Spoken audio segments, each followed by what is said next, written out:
안녕하세요, 닥터필름입니다. 오늘은 갤럭시 S22 울트라 모델로 야간 동영상을 촬영하기 위한 두 가지 방법과 그 장단점에 대해서 자세하게 알려드릴까 합니다. 빛이 희박한 야간에 동영상 촬영을 하기 위해 첫 번째로 사용할 수 있는 방법은 카메라 어플의 기본 동영상 모드를 활용하는 것입니다. 주변의 밝기 정도에 따라 카메라가 이를 분석해서 적절한 ISO와 셔터 스피드를 자동적으로 설정해 주는데, 그 덕분에 별다른 조작 없이 촬영 버튼만 눌러도 야간에 제법 밝은 동영상 결과물을 얻어낼 수 있게 됩니다. 하지만 이를 조금 확대해 보면 건물의 빛이 너무 퍼져 보이고 그 디테일이 망가져서 화질 저하가 심한 것을 볼 수 있습니다. 보통 스마트폰의 경우 프레임 레이트보다 셔터 스피드를 더 느리게 설정할 수 없게 일종의 락이 걸려 있습니다. 그래서 빛이 거의 없는 상황에서는 셔터 스피드를 낮추는 대신 ISO를 높여서 적정 노출을 맞추게 되는데, 이런 ISO가 너무 높아지면 노이즈 등의 화질 저하를 초래하게 됩니다. 이를 해결하기 위해서는 노출을 낮춰서 ISO 값을 낮게 만들어줘야 하는데, 이때 사용할 수 있는 방법이 바로 AFA 잠금 기능입니다.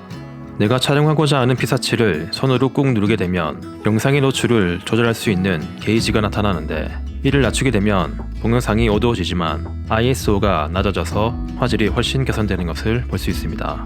야간이라도 빛이 어느 정도 충분한 상황이라면 기본 동영상 모드의 AFA 잠금을 활용해서 고퀄리티의 야경 동영상 결과물을 만들어낼 수 있습니다. 하지만 빛이 거의 없는 야간에 삼각대 없이 기본 동영상 모드로 피사체를 촬영하면 화질 저하가 훨씬 심해집니다. 그래서 이런 심한 저조도 상황에서는 결국 화질 저하의 주범이었던 ISO 등을 수동으로 조절할 수 있는 갤럭시 스마트폰 카메라 어플의 프로 동영상 모드 사용을 추천드립니다.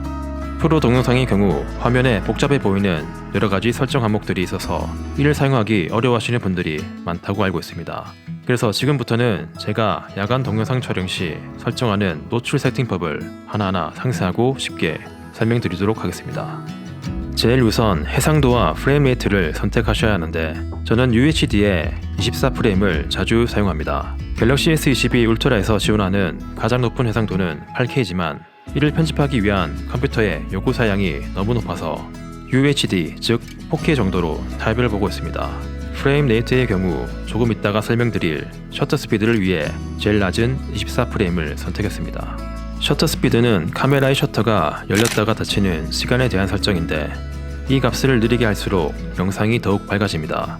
부드러운 느낌의 동영상을 위해 60프레임을 선택했을 경우 셔터 스피드의 최저치는 60분의 1초가 됩니다. 하지만 이때 24프레임을 선택한다면 셔터 스피드를 30분의 1초까지 더 느리게 할 수 있기 때문에 동영상을 조금 더 밝게 촬영할 수 있게 됩니다. 이렇게 셔터 스피드를 확보하게 되면 화질 저하의 주범이었던 ISO를 최소화할 수 있습니다.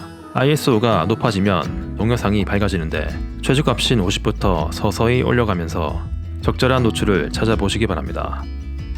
ISO를 높여서 노이즈가 약간 생겼지만 광안대교의 디테일을 살리면서 동시에 이를 지나가는 자동차의 불빛도 적절하게 담아낼 수 있었습니다.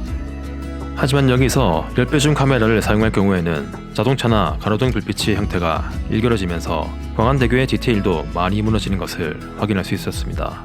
10배 줌의 경우 조리개가 다른 렌즈에 비해서 많이 어둡기 때문에 ISO를 더욱 높여야 적정 노출을 맞출 수 있기 때문인데, 주변이 많이 어둡다면 웬만해서는 10배 광학 줌은 사용하지 않는 것을 추천드립니다.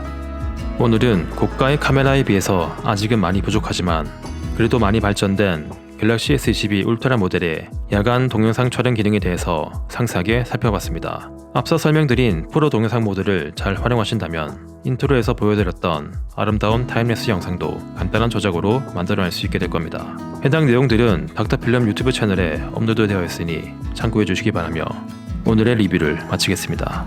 감사합니다.